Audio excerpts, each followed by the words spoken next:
As Jesus began sharing the Last Supper with his friends, his heart was troubled. He was aware that Judas was about to betray him into the hands of his torturers and eventual executioners. As the supper progressed, Jesus turned to Judas and said, "Go ahead and do what you have to do." Jesus' troubled heart was an expression of deep compassion, not merely fear of what was going to happen to him, not feeling sorry for himself because of his impending pain, but a compassion not only for Judas, but for all of us, for all of humanity. You know, Jesus could have run away. Do you ever think about that? Most of us, when we think about suffering, think about either keeping it away or making it go away with some sort of anesthetic. Jesus said yes to suffering. Jesus did more than that. Jesus embraced suffering.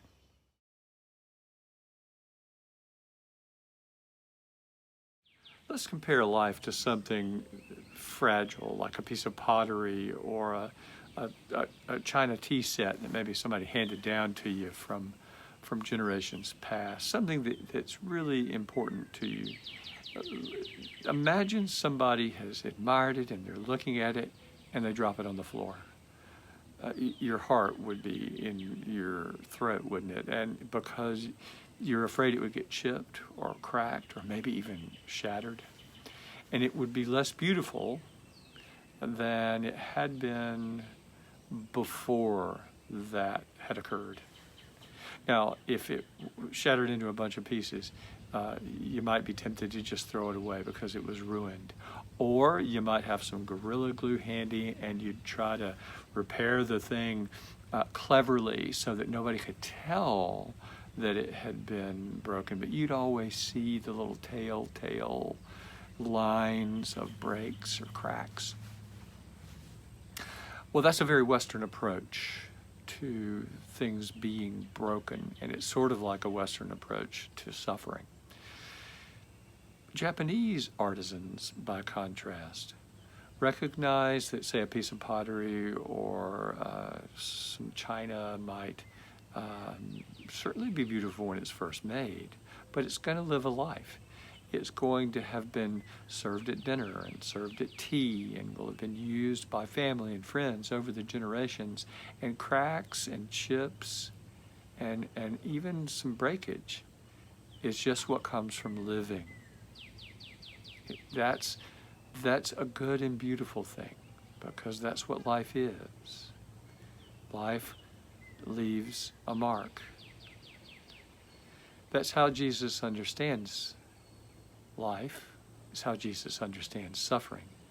And Jesus embraces our lives just as they are, where suffering happens. And Jesus wants to ensure that the breakage, the wounds, the chips, the dents that we experience don't ruin life, but instead they become the marks that we are the beloved. Japanese artisans mend broken pieces of pottery or ceramic pieces, not with glue that they hope will hide the breaks, but glue that's been mixed with gold leaf so that all of the repairs show. And the piece is actually more beautiful after the repair than it was before. That's how resurrection works. Jesus enters into our suffering. He walks the way of the cross. He suffers on the cross so that we can experience the healing power of God's love for us. Not dismissing the life that we've lived, but making it whole, making it more than it was from the beginning without dismissing anything that's happened.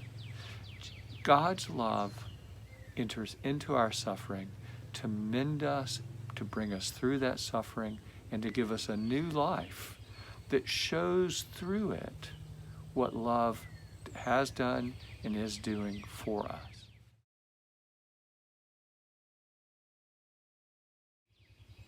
So the answer that I offer to you in response to why did Jesus suffer is that Jesus suffers, Jesus joins us in our suffering so that we can share with him in his resurrection. He embraces our suffering so that we can participate in the new life that he offers. But there's more. When we look at the cross this Good Friday, perhaps when we look at it every day, we can see the image of God's perfect and enduring and unflinching love for us, and we can hear an invitation. Jesus says, there is suffering. Suffering is. What are you going to do about it? Take up your cross and follow me. We can be the continuing presence of God's love, God's compassion in this world.